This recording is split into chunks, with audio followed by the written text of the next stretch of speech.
ব্যস্ততা আসার আগে অবসরকে কাজে লাগাও। মাঝে মাঝে এমন ব্যস্ত আমরা হয়ে পড়ি, নাভিশ্বাস, শ্বাস ফেলার জায়গা থাকে না, ঠিক কিনা? এর ফাঁকে যখন একটু অবসর পাই আমরা ইবাদত করব কার? তারপর বিষ্ণু ঈসা ইসলাম বলেছেন, গানাকা ক্বাবলা ফাকরিক, তোমার দারিদ্রতা আসার আগে ধনাঢ্যতাকে কাজে লাগাও। আমাদের মধ্য থেকে আলহামদুলিল্লাহ যারা ধনী, আমাদেরকে ধন দিয়েছে কে? এটা কিন্তু পরীক্ষা।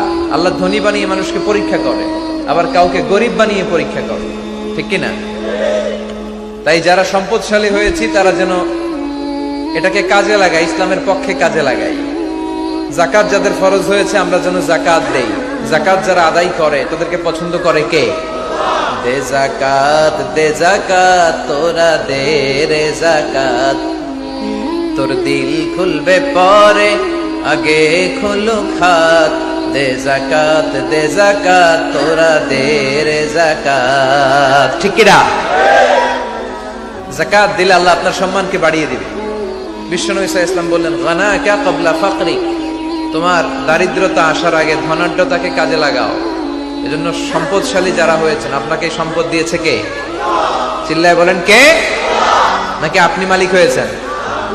এটা তো কারুনের স্বভাব ছিল। কারণ বলতো, ইন্নামা উতীতুহু আলা ইলমিন ইনদি, আমি আমার জ্ঞান বিবেক আর বুদ্ধি দিয়ে সম্পদ কামিয়েছি।